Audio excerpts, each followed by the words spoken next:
ආයුබෝවන් මම මේ ඔබට අද හඳුන්වලා දෙන්න හදන්නේ ගොරකා සාකය. අපේ මාළු පිණීවලට නැතුවම බැරි වර්ගයක් තමයි මේ ගොරකා කියන්නේ. මේ ගොරකා වර්ග මේක අධික අඹුලක් තියෙන වර්ගයක් කියලා මුළු ලංකාවෙම මුළු ජනතාවම අපේ රටේ ශ්‍රී ලාංකිකයෝ දන්නවා. නමුත් මේ තියෙන්නේ ගොරකා.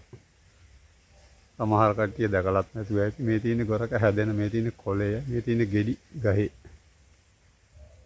ගොරකා විශේෂයෙන්ම ඇඟේ සෙම තියෙන කට්ටියට ඉතා ගුණදායක ආහාරය. ඔය තරබාරුකම අඩු වෙන්න හුඟක් මහත අයගේ ඇඟේ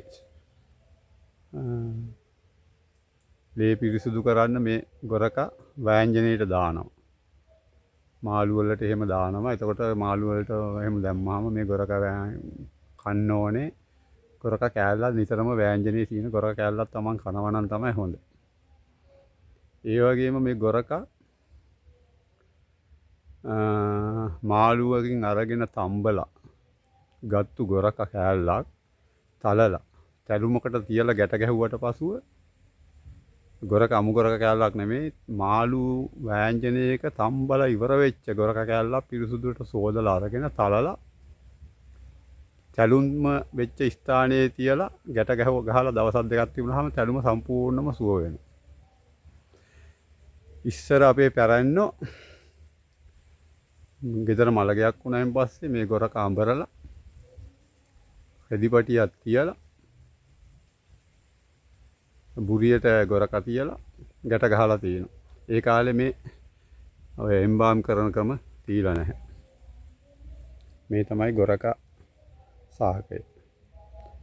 එතකොට එහෙම හුඟා වැඩ කටයුතු සෙම බහිනවා. එතකොට ඇඟ වේලෙනවා. වේලෙන්න තමයි අර මිනියට ගොරක අඹරලා ඉවරලා බුරියට තියලා පොට්ටනියක් ගැට ගහලා බැඳලා තියෙන්නේ. බැඳලා තමයි ඒක තමයි ඉස්සර තිබිච්ච එම්බාම් ක්‍රමය. ඉස්සර එම්බාම් බෙහෙත් තියලා නැහැ. මේවා තමයි පාවිච්චිට අරගෙන තියෙන්නේ. මේ තමයි ගොරකා. හොඳට බලා ගන්න. මේ ගස් ගහක් එහෙමම මම ගත්තේ. මේ ගහේ එහෙමම ගෙඩි තියෙනවා. හැමදැනම ගෙඩි තියෙනවා. මේක ඉදුණාම ගෙඩිය හරිම ලස්සනයි. මේ උඩ ගෙඩි තියෙනවා. මේ තියෙන බිම වැටිච්ච ගෙඩි. බිම වැටුණාට පස්සේ තමයි මේ ගොරකා පාවිච්චියට ගන්නෙ. මේ අරගෙන ඉදුච්ච ගෙඩි අරගෙන ඊට පස්සේ මේක වේලනවා. වේලලා මේක ඇතුලේ මදේම තියෙනවා. මදේ අරගෙන නැවතත් ඒවත් එක්ක කවලම් කරලා තමයි මෙලෙක් ගතිය ඇති කරන්නේ මේ ගොරකවල. ඒ කියන්නේ ගොරකා වේලුවට පස්සේ ගල් වගේ වෙනවා. ඊට පස්සේ මේ මදේ ඇතුලේ තියෙන ඒවලට කියනවා ගොරකා මදේ ගන්නවා. ඒකේ දියරයක් තියෙනවා.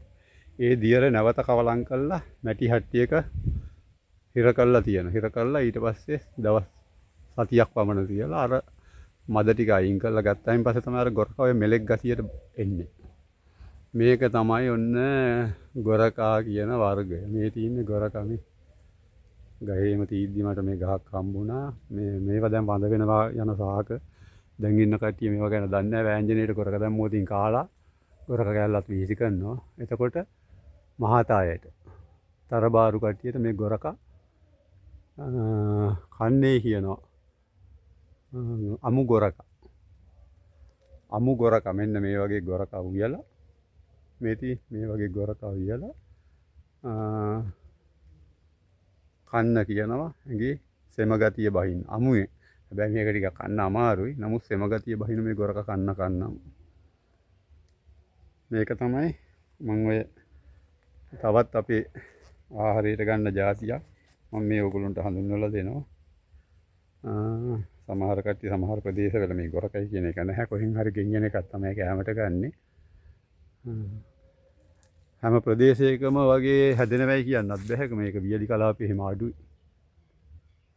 වියලි කලාපේ එහෙම මේ ගොරක හැදෙනවා අඩුයි. මේක තෙල් කලාපීය භෝගයක් වගේ මම දැකලා තියෙන්නේ. මම ඕන තරම් ඉඳලා තියෙන වියලි කලාපේ ගොරක ගස් නම් දැකලා නැහැ. මේවා දැකලා තියෙන කට්ටියක් තියෙනවා. නොදැක කට්ටියක් ඉන්නවා. අපේ රටේ තාම මෙන්න මේ වගේ වෙట్లా බිමට වෙනුනට පස්සේ තමයි ගොරක වියලිල ගන්නෙ. මේක දුමේ වේලනවා නම් තමයි වැඩිම රස. නැත්නම් රසෙන් අඩු වෙනවා. එමනම් මගේ channel එකට ඔයගොල්ලෝ like කරන්න, share කරන්න, සබ්ස්ක්‍රයිබ් කරන්න. ස්තුතියි. මම ඔන්න නැවත හමු වෙන්න.